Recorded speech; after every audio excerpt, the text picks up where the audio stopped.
Nigeria says it is carrying out a study to identify suitable gas flare sites for auction and launch a bid process for technically competent companies.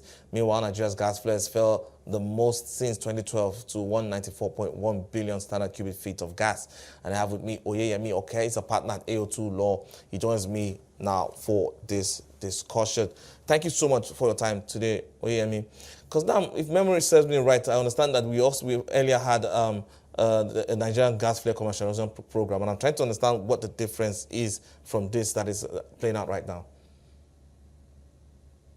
Okay, good afternoon, Kenneth, and thanks for having me. I think it may be better to, before we understand what's happening currently, perhaps we trace the history a bit. So in 2016, I think in December of 2016, the Federal Executive Council approved the flare-out program with the target date of, I think, 2020. And from 2016, or between 2016 and 2018, there was a lull a bit, and we had little of that program up until when perhaps the flare gas regulations, which was targeted at ending flare of gas and also commercializing the flare sites.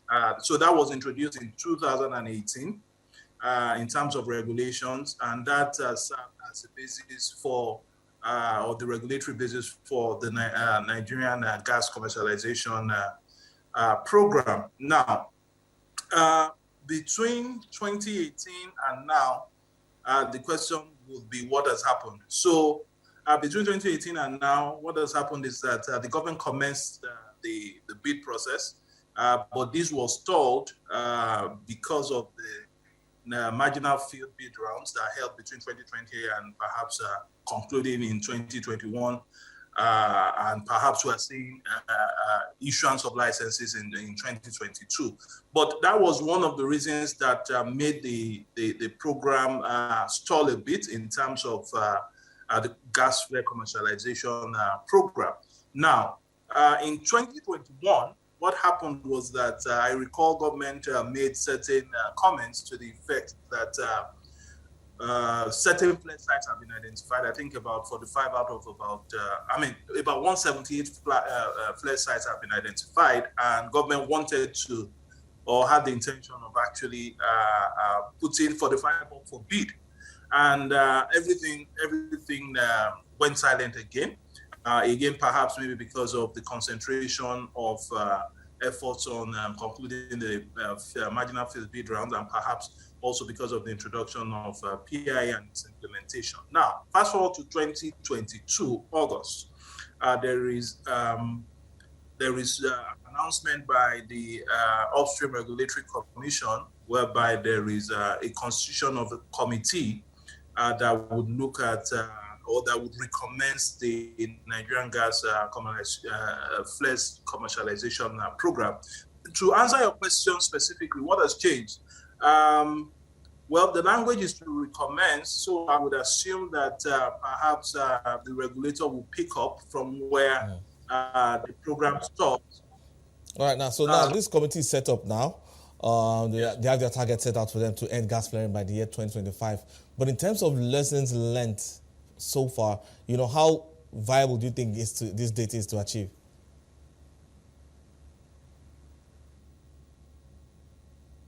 Oyeyemi, if you can hear me, I want to know more or less in terms of their targets to end the gas flaring by 2025. And looking at the lessons that we have seen from the historical background you've just given us, how realistic is it to expect that we can expect to end gas flaring by 2025? I think it's quite ambitious. So I would say this because of the process of putting gas infrastructure in place takes a bit of time. So 2025 is just 3 years away. The bid process is yet to be completed. After the bid process, I would assume that investors will have to raise funds. So before we can see a situation whereby the gas flare commercialization program is live, it may actually extend beyond 2025. I think a more realistic deadline will be looking at the World Bank target of 2030 as opposed to 2025. But looking at Nigeria's energy transition the progress that we've seen so far. I'd like you to speak to the importance of gas, more or less, and the significance of that to Nigeria's energy security and transition. Hi, Kenneth. Can you hear me? All right, I can hear you clearly, but it seems you're having a challenge hearing me now. Can you hear me now? Okay. Because I wanted yes, to. loud and clear. But I didn't get the question. Okay, so I wanted you to situate gas, more or less, gas and its importance to Nigeria's energy transition journey.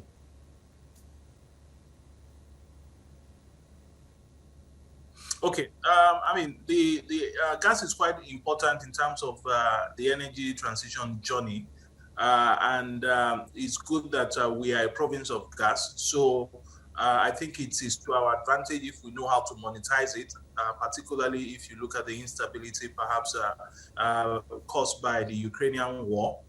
So I think it's more of an opportunity for us in terms of being a transition fuel, and also for us to be able to quickly monetize and not play catch up. Yeah, because talking about monetizing gas, like you rightly said, with the opportunities coming up with what we see play out with the Russia-Ukraine crisis and opportunities that are being opened up across Europe, more or less, I'm trying to understand here why it's been so difficult to monetize our gas resources for all these years. Okay, so again, maybe historically, we start up by looking at how hydrocarbons have actually been produced in Nigeria.